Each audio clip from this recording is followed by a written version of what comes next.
Assalamualaikum warahmatullahi wabarakatuh. Jadi di sini kami dari kelompok 4 akan mempresentasikan terkait dengan hukum pengangkutan udara. Yang mana di kelompok 4 sendiri itu terdiri dari 4 anggota. Yang pertama ialah Alamsyah, kedua Rizky Afif Syabani, ketiga Arfian Syah, dan keempat saya sendiri Budi Mustama. Yang mana di dalam pengawalan teman kami yaitu Alamsyah akan mempresentasikan terkait dengan bab yang pertama. Untuk saudara Alamsyah, dipersilahkan. Baik, untuk yang pertama adalah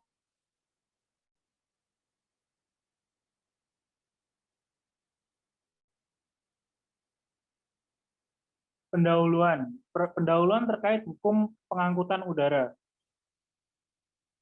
Hukum pengangkutan udara sendiri pada dasarnya diartikan sebagai keseluruhan ketentuan hukum yang mengatur hubungan dari kegiatan menggunakan pesawat udara untuk mengangkut penumpang, kargo, dan pos untuk satu perjalanan atau lebih dari suatu bandar udara ke bandar udara yang lain atau beberapa bandar udara. Yang dimaksud dengan pengangkutan udara sendiri adalah angkatan udara niaga, yaitu dalam angkutan udara untuk umum dengan memungut pembayaran. Di dalam hukum pengangkutan udara sendiri, alat angkut yang digunakan adalah pesawat udara. Berdasarkan Undang-Undang Nomor 15 Tahun 1992 tentang penerbangan, pesawat udara diartikan sebagai setiap alat yang dapat terbang di atmosfer karena daya angkat dari reaksi udara. Dalam Undang-Undang tentang penerbangan ini, diatur juga mengenai hak, kewajiban, serta tanggung jawab para penyedia jasa dan para pengguna jasa dan tanggung jawab penyedia jasa terhadap kerugian pihak ketiga sebagai akibat dari penyelenggaraan penerbangan serta pembebanan hipotek terhadap pesawat terbang dan helikopter yang telah memperoleh tanda pendaftaran Indonesia. Untuk selanjutnya berdasarkan pasal 1 butir 11 Undang-Undang Nomor 15 Tahun 1992 tentang penerbangan. Bandar udara sendiri adalah lapangan terbang yang dipergunakan untuk mendarat dan lepas landas pesawat udara, naik turun penumpang, dan atau bongkar muatan kargo dan atau pos serta dilengkapi dengan fasilitas keselamatan penerbangan dan sebagai tempat perpindahan antar moda transportasi. Selanjutnya,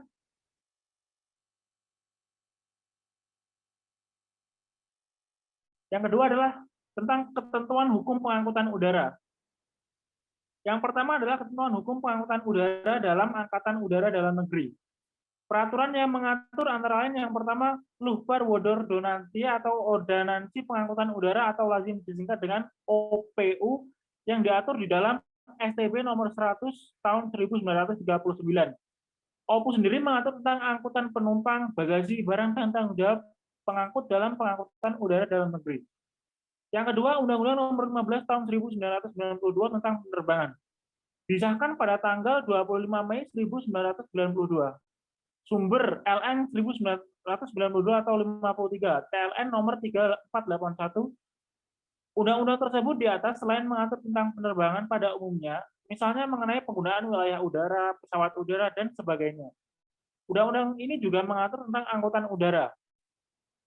Dengan berlakunya Undang-Undang Nomor 15 Tahun 1992, OPU masih tetap berlaku sepanjang tidak bertentangan dan belum diganti oleh Undang-Undang Nomor 15 Tahun 1992. Peraturan selanjutnya adalah Peraturan Pemerintah Republik Indonesia Nomor 40 Tahun 1995 tentang Angkatan Udara. Pada tanggal 17 November 1995, Lembaran Negara 1905 Nomor 68, TLN Nomor 3610.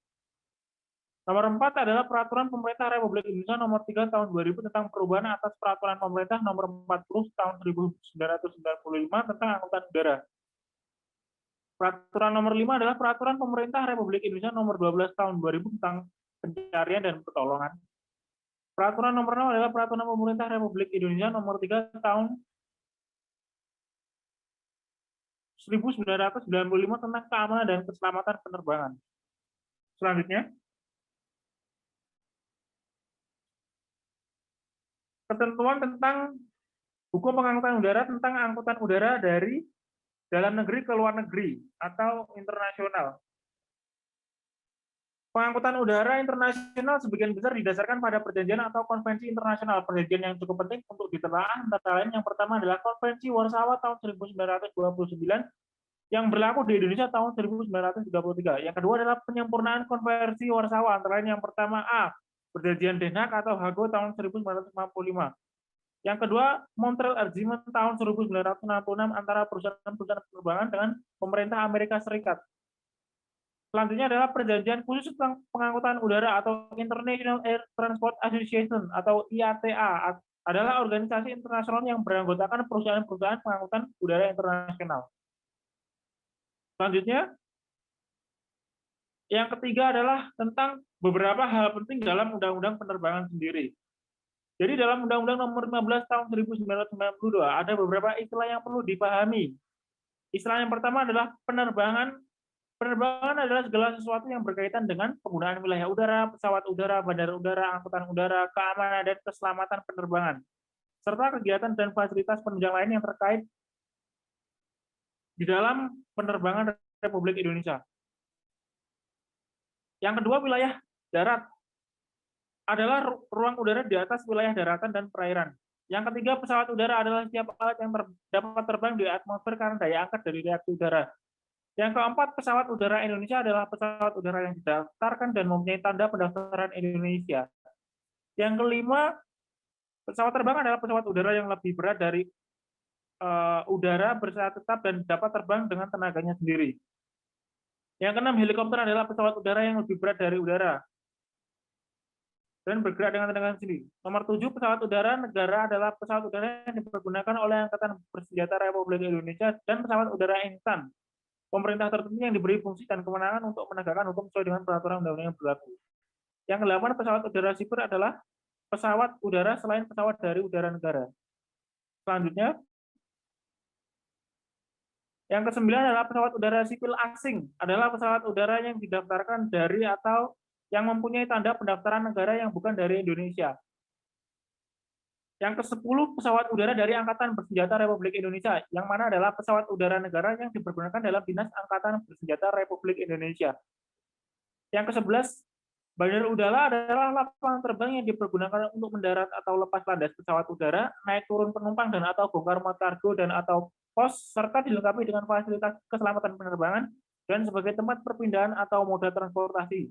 Yang dimaksud dengan lapangan terbang dalam ketentuan ini adalah kawasan di daratan atau perairan yang dipergunakan untuk lepas landas dan atau pendaratan pesawat udara. Yang ke-12 adalah pangkalan udara, adalah kawasan di dataran atau di perairan dalam wilayah Republik Indonesia yang dipergunakan untuk kegiatan penerbangan Angkatan Bersenjata Republik Indonesia atau ABRI. Yang ke-13 adalah Angkatan Udara, adalah setiap kegiatan dengan menggunakan pesawat udara atau mengangkut penumpang kargo dan pos untuk satu perjalanan atau lebih dari suatu bandar udara ke bandar udara yang lain atau beberapa bandar udara. Yang ke-14 adalah Angkatan Udara Niaga, adalah angkatan udara untuk umum dengan memungut pembayaran. Yang ke-15, kelalaian udara adalah terpenuhnya persyaratan minimum kondisi pesawat udara atau komponen-komponennya untuk menjamin keselamatan penerbangan dan mencegah terjadinya pencemaran. Selanjutnya, nomor 4 adalah asas dan tujuan penerbangan. Asas-asas dan tujuan penerbangan yang pertama adalah asas manfaat, yaitu bahwa penerbangan harus dapat memberikan manfaat yang sebesar-besarnya bagi kemanusiaan, peningkatan keseimbangan bagi warga negara, serta upaya peningkatan pertahanan kesejahteraan rakyat dan pengembangan kehidupan dan berkeseimbangan bagi warga negara. Yang kedua, asas usaha bersama dan kekeluargaan, yaitu bahwa penyelenggaraan usaha di bidang penerbangan dilaksanakan untuk mencapai cita-cita dan aspirasi bangsa yang dalam kegiatannya dapat dilakukan oleh seluruh masyarakat. Yang ketiga, asas adil dan merata, yaitu bahwa penyelenggaraan penerbangan harus seluruh lapisan masyarakat dan dijiwai oleh semangat kekeluargaan, dapat memberikan pelayanan yang adil dan merata kepada segenap lapisan masyarakat dengan biaya yang terjangkau oleh masyarakat. Asas yang keempat adalah asas keseimbangan, yaitu bahwa penerbangan harus diselenggarakan sedemikian rupa sehingga terdapat keseimbangan yang serasi antara sarana dan prasarana, antara kepentingan pengguna dan penyedia jasa, antara kepentingan individu dan masyarakat, serta antara kepentingan nasional dan internasional. Asas yang kelima adalah asas kepentingan umum, yaitu bahwa penyelenggaraan penerbangan harus mengutamakan kepentingan pelayanan umum bagi masyarakat luas. Asas yang keenam atas keterpaduan yaitu bahwa penerbangan harus merupakan kesatuan yang bulat dan utuh, terpadu, saling menunjang dan saling mengisi, baik intra maupun antar moda transportasi. Yang ketujuh, asas kesadaran hukum, yaitu bahwa mewajibkan kepada pemerintah untuk menegakkan dan menjamin kepastian hukum serta mewajibkan kepada setiap warga negara Indonesia untuk selalu sadar dan taat kepada hukum dalam penyelenggaraan penerbangan.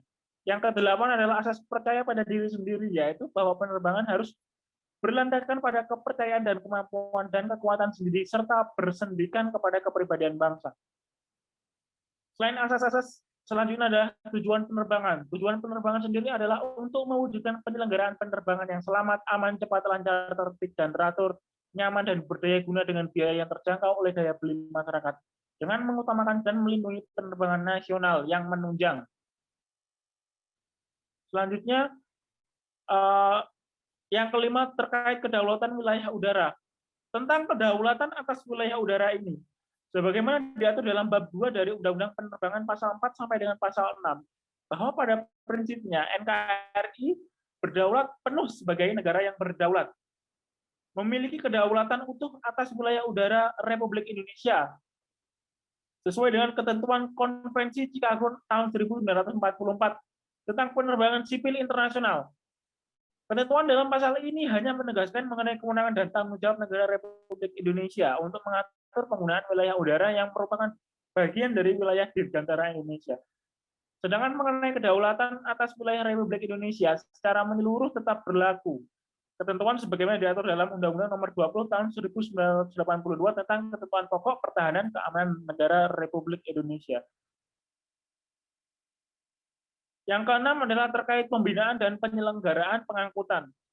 Dalam melakukan pembinaan terhadap penerbangan di Indonesia dilakukan oleh pemerintah dan dikuasai oleh negara. Pengertian dikuasai oleh negara sendiri adalah bahwa negara mempunyai hak penguasaan atas penyelenggaraan penerbangan yang perwujudannya meliputi yang pertama, A. Aspek pengaturan. Dalam aspek pengaturan tercakup perumusan dan penentuan kebijaksanaan umum maupun teknis yang antara lain merupakan persyaratan keselamatan dan perizinan. Yang B, aspek pengendalian. Aspek pengendalian adalah dilakukan baik di bidang pembangunan maupun operasi berupa pengarahan dan bimbingan. Yang C, aspek pengawasan. Sedangkan aspek pengawasan sendiri dilakukan terhadap penyelenggara penerbangan, yaitu pemerintah sendiri. Selanjutnya,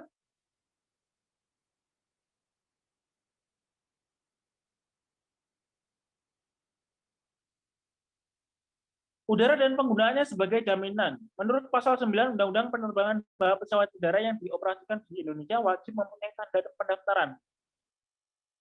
Tanda pendaftaran sendiri adalah yang mana pendaftaran pesawat udara memiliki syarat-syarat sebagai berikut.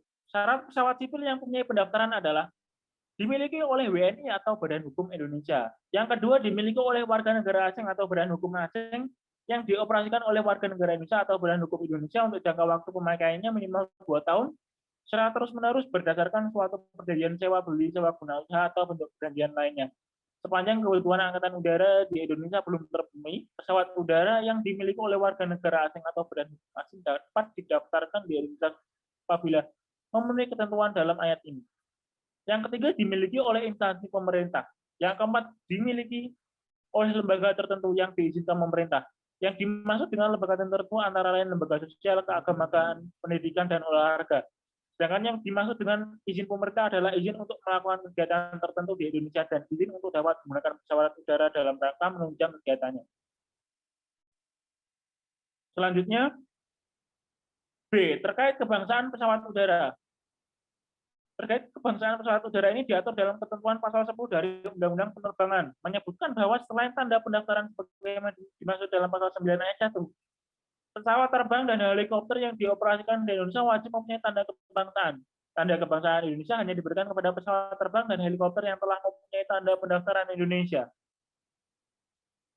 Selanjutnya C, terkait jaminan berupa pesawat udara. Mengenai ketentuan jaminan atau hipotek pesawat sendiri diatur dalam pasal 12 Undang-Undang Penerbangan, yang tentunya mengacu pada Undang-Undang tentang jaminan.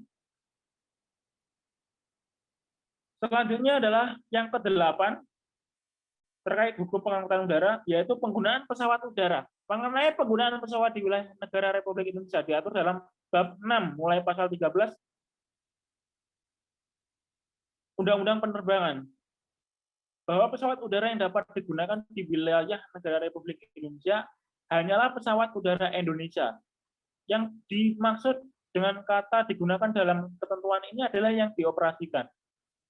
Untuk penggunaan pesawat udara sipil dari dan ke atau melalui wilayah Republik Indonesia hanya dapat dilakukan berdasarkan perjanjian bilateral atau perjanjian multilateral atau atas izin khusus pemerintah. Sedangkan penggunaan pesawat udara negara asing dari dan ke atau melalui wilayah negara Republik Indonesia hanya dapat dilakukan berdasarkan izin khusus pemerintah.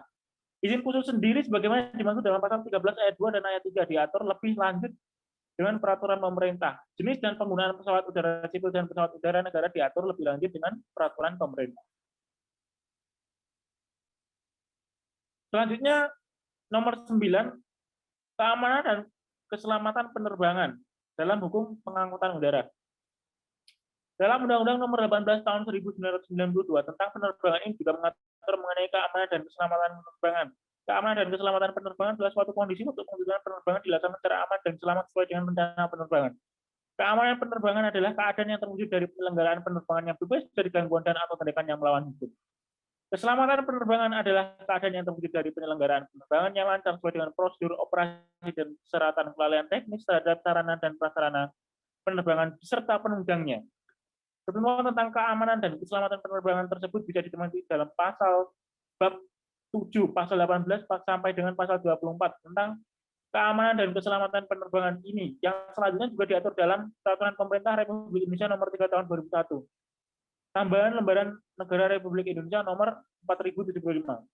Ada beberapa hal yang harus dipenuhi dalam melakukan atau menyelenggarakan penerbangan di wilayah Republik Indonesia. Hal tersebut antara yang pertama, wajib memiliki sertifikat kecakapan, wajib memiliki sertifikat kecakapan bagaimana pasal 18, sertifikat kecakapan bagi penerbangan. Yang kedua, adanya pesawat udara yang layak terbang, sesuai pasal 19. Yang ketiga adalah fasilitas penerbangan dan navigasi yang memadai, sesuai pasal 20 sampai pasal 24. Sekian dari saya, selanjutnya akan dilanjutkan oleh rekan saya. Ya, baik, akan saya lanjutkan mengenai bandar udara.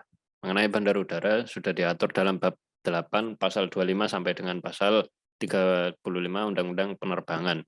Ketentuan sebagaimana dimaksud dalam pasal 25 ayat 1 dan ayat 2 diatur lebih lanjut dengan Peraturan Pemerintah Nomor 3 Tahun 2001 tentang keamanan dan keselamatan penerbangan, khususnya pada bab 5 bagian pertama tentang sertifikasi operasi bandar udara dan pasal 34. Dalam pasal 34 Peraturan Pemerintah Nomor 3 Tahun 2001 disebutkan bahwa yang pertama, setiap penyelenggara bandar udara wajib memiliki sertifikasi operasi bandar udara yang diberikan oleh Menteri. Kemudian persyaratan untuk memperoleh sertifikasi operasi bandar udara adalah sekurang-kurangnya yang pertama, fasilitas dan atau peralatan penunjang penerbangan yang disesuaikan dengan kelasnya. Kemudian memiliki prosedur pelayanan jasa bandar udara. Yang ketiga, memiliki buku petunjuk pengoperasian, penanggulangan keadaan gawat darurat, perawatan program pengamanan bandar udara, dan higien dan sanitasi. Keempat, tersedia personil yang memiliki kualifikasi untuk pengoperasian, perawatan, dan pelayanan jasa bandar udara. Yang kelima, memiliki daerah lingkungan kerja bandar udara, peta kontur lingkungan bandar udara, peta situasi pembagian sisi darat dan sisi udara. Keenam, memiliki peta yang menunjukkan lokasi koordinat penghalang dan ketinggiannya yang dapat membahayakan keselamatan penerbangan. Ketujuh, memiliki fasilitas pertolongan kecelakaan penerbangan dan pemadam kebakaran sesuai dengan kategorinya. Kedelapan, struktur organisasi penyelenggara bandar udara. Untuk penyelenggara udara untuk umum dan pelayanan navigasi penerbangan dilakukan oleh pemerintah dan pelaksanaannya dapat dilimpahkan kepada badan usaha milik negara yang didirikan untuk maksud tersebut berdasarkan peraturan perundang-undangan yang berlaku. Penyelenggaraan bandar udara sebagaimana dimaksud dalam ketentuan Ini meliputi kegiatan perencanaan, pembangunan, pengoperasian, perawatan, dan pengawasan serta pengendalian. Selanjutnya dalam pasal 27 Undang-Undang Penerbangan mengatur tentang bandar udara khusus, bahwa dalam rangka menunjang kegiatan tertentu dapat diselenggarakan bandar udara khusus. Yang dimaksud dengan bandar udara khusus adalah bandar udara yang penggunaannya hanya untuk menunjang kegiatan tertentu dan tidak dipergunakan untuk umum. Pengawasan dan pengendalian terhadap bandar udara khusus tetap dilaksanakan oleh pemerintah. Kemudian penelitian sebab-sebab kecelakaan pesawat udara. Pencarian dan pertolongan search and rescue dalam ketentuan ini adalah pencarian terhadap pesawat udara dan manusia yang menjadi korban, sedangkan pertolongan hanya terhadap manusia. Setiap orang atau badan hukum yang mengoperasikan pesawat udara wajib membantu usaha pencarian dan pertolongan terhadap kecelakaan pesawat udara. Itu terdapat pada pasal 33 Undang-Undang Penerbangan. Beberapa istilah dalam Peraturan Pemerintah Nomor 12 Tahun 2001, antara lain yang dimaksud, yang pertama,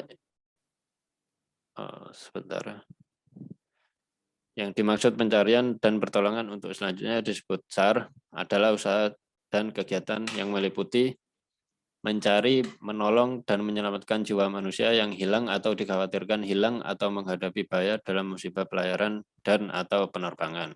Kemudian yang dimaksud lagi, mencari dan atau pesawat udara yang mengalami musibah. Yang kedua, potensi SAR adalah sumber daya manusia, sarana, dan prasarana yang dapat dimanfaatkan untuk menunjang kegiatan operasi SAR. Yang dimaksud dengan sarana operasi SAR antara lain pesawat udara, kapal, ambulan, peralatan SAR, alat berat. Yang dimaksud dengan prasarana operasi SAR antara lain terminal, pelabuhan, bandar udara, depo Pertamina, rumah sakit, dan lapangan. Operasi SAR yaitu segala upaya dan kegiatan yang dilakukan untuk mencari, menolong, dan menyelamatkan para korban sebelum diadakan penanganan berikutnya. Yang kedua, rangkaian kegiatan yang terdiri atas 5 tahap, yaitu tahap menyadari, tahap tindak awal, tahap perencanaan, tahap operasi, dan tahap akhir penugasan. Yang keempat, Badan SAR Nasional yang selanjutnya disebut Basarnas adalah instansi pelaksana tugas di bidang pencarian dan pertolongan yang berada di bawah dan langsung kepada Menteri. Pembinaan dan pengerahan potensi SAR. Pembinaan potensi SAR meliputi yang pertama pengaturan. Pengaturan meliputi penetapan kebijaksanaan umum, kedua penetapan kebijaksanaan teknis, kedua pengawasan yang meliputi pemantauan dan penilaian terhadap pelaksanaan kebijaksanaan yang telah ditetapkan di bidang SAR. Yang kedua penyempurnaan terhadap pelaksanaan kebijaksanaan yang telah ditetapkan di bidang SAR. Yang ketiga pengendalian. Pengendalian yang meliputi pemberian arahan dan petunjuk dalam pelaksanaan kebijaksanaan yang telah ditetapkan di bidang kegiatan pencarian dan pertolongan. Yang kedua, pemberian bimbingan dan penyuluhan mengenai hak dan kewajiban masyarakat dalam pelaksanaan kebijakan yang telah ditetapkan di bidang kegiatan pencarian dan pertolongan. Pengerahan potensi SAR. Dalam rangka pengerahan potensi SAR, maka dilakukan kegiatan yang meliputi pertama perencanaan, pendayagunaan, yang ketiga pengembangan, keempat pelaksanaan pengendalian. Pelaksanaan operasi SAR itu Basarnas wajib siaga 24 jam, kemudian dukungan fasilitas yang memadai, tanggung jawab pejabat berwenang, penghentian operasi SAR, dan yang terakhir pelaksanaan SAR di wilayah negara lain. Berikutnya mengenai usaha pencarian dan pertolongan terhadap kecelakaan pesawat udara diatur dalam pasal 93 Peraturan Pemerintah Nomor 3 Tahun 2001. Yang pertama, Badan SAR Nasional wajib mengerahkan potensi SAR terhadap kegiatan pencarian dan pemberian pertolongan serta penyelamatan terhadap setiap kecelakaan pesawat udara atau pesawat udara dalam keadaan bahaya atau hilang dalam penerbangan. Yang kedua, setiap orang atau badan hukum yang mengoperasikan pesawat udara wajib membantu usaha pencarian dan pertolongan terhadap kecelakaan pesawat udara. Yang ketiga, ketentuan mengenai pencarian dan pertolongan terhadap kecelakaan pesawat udara disesuaikan dengan peraturan perundang-undangan yang berlaku. Penelitian mengenai penyebab kecelakaan. Penelitian mengenai penyebab kecelakaan dilakukan oleh suatu panitia yang anggotanya terdiri dari para ahli di bidang penerbangan dan bidang lain yang dibutuhkan. Semua keterangan atau data yang ditemukan tidak dimaksudkan untuk mempertanggungjawabkan kesalahan pada pihak-pihak yang terkait, melainkan untuk mencegah agar tidak sampai terjadi kembali kecelakaan dengan penyebab yang sama. Penelitian penyebab kecelakaan pesawat udara pada pasal 94 diantaranya yang pertama, setiap terjadi kecelakaan pesawat udara di wilayah Republik Indonesia dilakukan penelitian untuk mengetahui penyebab terjadinya kecelakaan. Yang kedua, penelitian terhadap kecelakaan pesawat udara tersebut dilakukan oleh Subkomite Penelitian Kecelakaan Transportasi yang dibentuk sesuai dengan peraturan perundang-undangan. Yang ketiga, Menteri dapat menunjuk seseorang yang memiliki keahlian tertentu menjadi anggota Subkomite Penelitian Kecelakaan Transportasi Udara. Yang keempat, Subkomite Penelitian Kecelakaan Transportasi Udara berwenang meminta keterangan dan atau bantuan jasa keahlian dari perusahaan penerbangan, Badan Hukum Indonesia, dan perseorangan untuk kelancaran penelitian penyebab terjadinya kecelakaan pesawat udara. Selanjutnya dalam pasal 95 PP nomor 3 tahun 2001 mengatur tentang kewajiban dalam penyelenggaraan pengangkutan udara dalam hal terjadi kecelakaan. Yang pertama, perusahaan angkutan udara dan atau operator yang pesawat udaranya mengalami kecelakaan wajib segera melaporkan kepada Menteri dan Subkomite Kecelakaan Transportasi Udara. Yang kedua, penyelenggara bandar udara atau penyelenggara pelayanan navigasi penerbangan yang mengetahui dan menerima terjadinya kecelakaan pesawat udara wajib segera melaporkan kepada Menteri dan Subkomite Kecelakaan Transportasi Udara. Yang ketiga, setelah menerima laporan terjadinya kecelakaan pesawat udara, Subkomite Kecelakaan Transportasi Udara segera melakukan penelitian.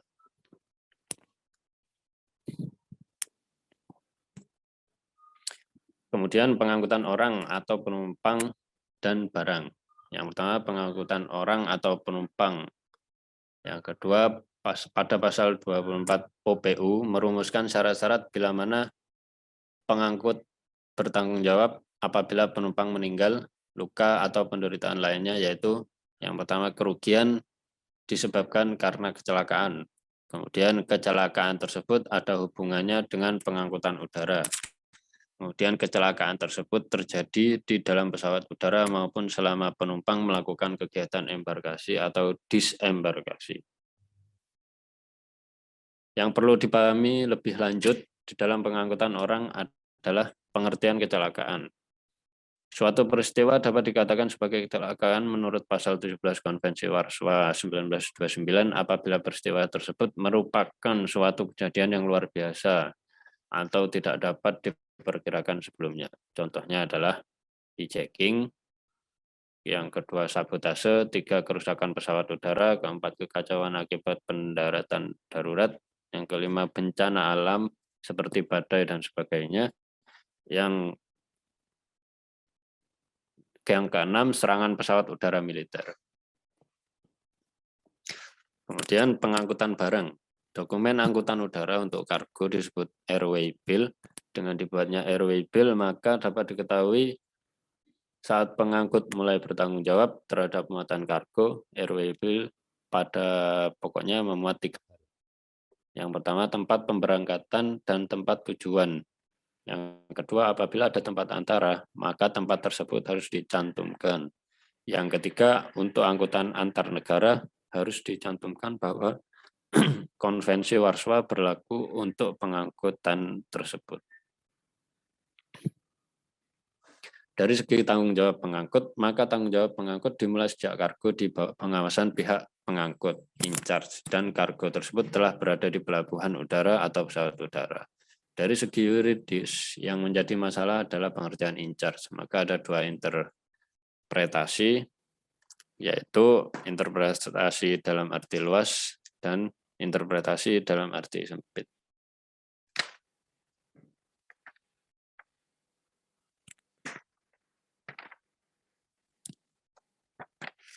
Kemudian untuk bab selanjutnya dijelaskan oleh teman saya.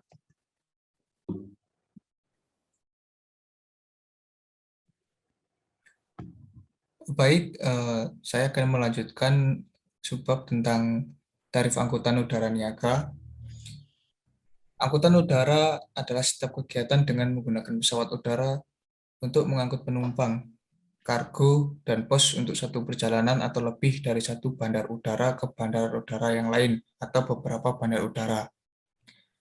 Kegiatan angkutan udara terdiri dari 3 jenis, bagaimana diatur dalam pasal 36 pasal 38 Undang-Undang Penerbangan pasal 8 Peraturan Pemerintah Nomor 40 Tahun 1995 tentang angkutan udara, yaitu yang pertama angkutan udara niaga, dan yang kedua angkutan udara bukan niaga, dan yang ketiga angkutan udara perintis.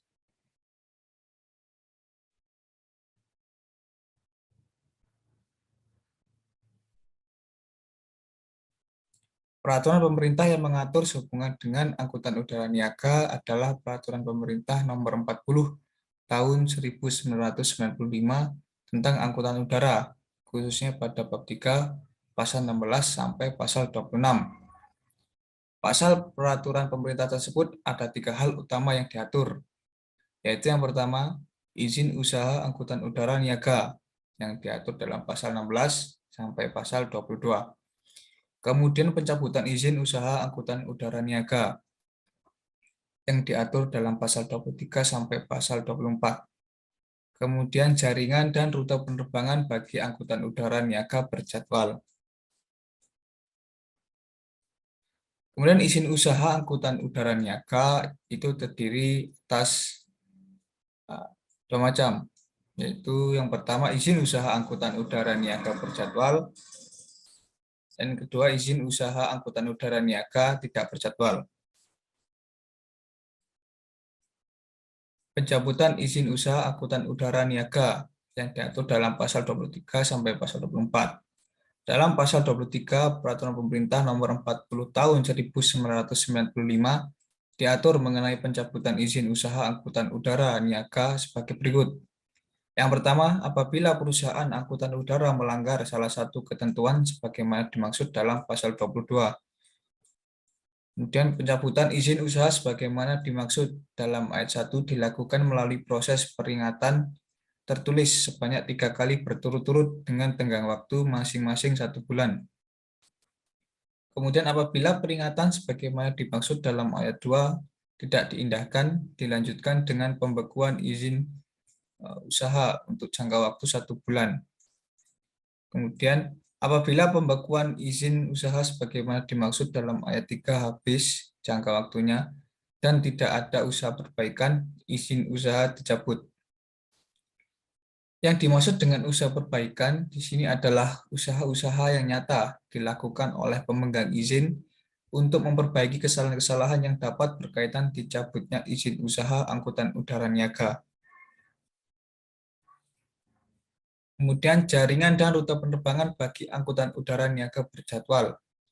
Ketentuan mengenai penetapan jaringan dan rute penerbangan dalam negeri untuk angkutan udara niaga berjadwal diatur dalam pasal 32 ayat 2 UU Penerbangan. Kegiatan angkutan udara niaga berjadwal sebagaimana dimaksud dalam Peraturan Pemerintah Nomor 40 Tahun 1995 pasal 8 ayat 2 huruf A dilakukan dalam jaringan penerbangan. Pembukaan rute baru untuk angkutan udara berjadwal dalam negeri diatur dalam pasal 13 PP nomor 40 tahun 1995. Pembukaan rute baru ini dilakukan dengan mempertimbangkan adanya permintaan jasa angkutan udara yang potensial dengan perkiraan faktor muatan yang layak, kecuali rute perintis. Kemudian tersedianya fasilitas bandar udara yang memadai. Angkutan udara bukan niaga. Mengenai kegiatan angkutan udara bukan niaga ini sebagaimana ditegaskan kembali dalam pasal 8 ayat 1 huruf B, PIP nomor 40 tahun 1995 sebagai berikut. Bahwa yang dimaksud dengan kegiatan angkutan udara bukan niaga adalah kegiatan angkutan udara yang dilaksanakan oleh Badan Hukum Indonesia, yang kegiatan pokoknya bukan usaha angkutan udara dan hanya untuk mendukung kegiatan pokok badan hukum tersebut atau perorangan. Lebih lanjut mengenai persyaratan dan tata cara untuk memperoleh izin sebagaimana dimaksud dalam pasal 36 ayat 1 dan ayat 2 diatur dengan Peraturan Pemerintah Republik Indonesia Nomor 40 Tahun 1995 tentang angkutan udara. Kemudian untuk memperoleh izin tersebut, pemohon wajib memenuhi persyaratan sebagai berikut. Yang pertama, menyampaikan rencana kegiatan angkutan udara. Kemudian yang kedua, memiliki izin dari instansi yang membina kegiatan pokoknya bagi pemohon yang berbentuk badan hukum Indonesia atau lembaga tertentu, dan tanda jati diri bagi pemohon perorangan. Kemudian yang ketiga, memiliki nomor pokok wajib pajak atau NPWP. Selanjutnya mengenai ketentuan tarif angkutan udara niaga berjadwal lebih lanjut sebagaimana diatur dalam bab 5 pasal 33 sampai dengan pasal 39 PP nomor 40 tahun 1995 tentang angkutan udara. Keputusan Menteri Perhubungan nomor KM 9 tahun 2002 tentang tarif penumpang angkutan udara niaga berjadwal dalam negeri kelas ekonomi. Dalam pasal 33 PP nomor 40 tahun 1995 diatur tentang tarif angkutan udara niaga berjadwal, terdiri atas tarif penumpang, kemudian tarif kargo. Tarif penumpang angkutan udara niaga berjadwal dalam negeri. Golongan tarif penumpang angkutan udara niaga berjadwal dalam negeri diatur dalam pasal 34 PP nomor 40 tahun 1995. Tarif penumpang dan kargo angkutan udara perintis. Tarif penumpang angkutan udara perintis sebagaimana dimaksud dalam pasal 33 ayat 2 huruf ditetapkan dengan memperhatikan kemampuan daya beli masyarakat pada daerah yang bersangkutan. Struktur tarif penumpang dan kargo angkutan udara perintis terdiri atas dua macam, yaitu yang pertama tarif dasar dan kemudian yang kedua tarif jarak. Tarif penumpang dan kargo angkutan udara niaga berjadwal luar negeri. Golongan tarif penumpang angkutan udara niaga berjadwal luar negeri diatur dalam pasal 38 pasal 39 PP nomor 40 tahun 1995 terdiri atas tarif pelayanan ekonomi dan tarif pelayanan non-ekonomi. Baik, selanjutnya akan dilanjutkan oleh rekan saya. Baik, di sini saya Budi Gustama akan menyampaikan terkait dengan subbab wajib angkut. Jadi wajib angkut sendiri dalam perusahaan angkutan udara niaga wajib mengangkut orang dan atau barang setelah disepakati perjanjian pengangkutan. Yang mana ketentuan ini dimasukkan agar perusahaan angkutan udara niaga tidak melakukan perbedaan perlakuan sepanjang persyaratan terpenuhi. Yang mana dalam hal ini telah diatur dalam pasal 150 Undang-Undang Nomor 1 Tahun 2009. Perusahaan udara niaga wajib mengutamakan calon penumpang atau barang yang pemiliknya telah melaksanakan kewajiban sesuai dengan perjanjian yang disepakati, dan apabila dalam hal ini terjadi keterlambatan atau penundaan dalam pengangkutan, maka perusahaan pengangkutan wajib memberikan ganti rugi atas kerugian yang secara nyata dialami oleh penumpang, diatur dalam pasal 146 Undang-Undang Nomor 1 Tahun 2009. Dan terkait dengan tiket penumpang atau tiket bagasi merupakan tanda bukti yang mana telah disepakati dalam perjanjian pengangkutan dan pembayaran biaya pengangkutan, yang mana diatur dalam pasal 191. Kemudian terkait dengan pelayanan khusus angkutan bagi penyandang cacat dan orang sakit berhak memperoleh pelayanan berupa perlakuan khusus dalam angkutan udara niaga yang dimana diatur dalam pasal 134 ayat 1 Undang-Undang Nomor 1 Tahun 2009. Dan yang dimaksud dengan pelayanan khusus dalam ketentuan ini dapat berupa pembuatan jalan khusus di bandara udara dan sarana khusus untuk naik ke atau turun dari pesawat udara, atau penyediaan ruang yang disediakan khusus bagi penempatan kursi roda atau sarana bantu untuk orang sakit, yang mana telah diatur dalam pasal 124 ayat 2 Undang-Undang Nomor 1 Tahun 2009. Kemudian terkait dengan tanggung jawab pengangkut, dalam undang-undang telah dijelaskan terkait dengan tanggung jawab dari pengangkut, yang mana terdapat dalam bab 8 paragraf 2 pasal 141 sampai 164 Undang-Undang Nomor 1 Tahun 2009. Yang mana dalam hal ini terdapat A. Tanggung jawab pengangkut terhadap keselamatan penumpang dan atau barang yang diangkut yang telah diatur dalam pasal 121 ayat 1. Terkait dengan besaran ganti kerugian sendiri, itu diatur dalam Peraturan Menteri Nomor 77 Tahun 2011 Pasal 3 ayat 1.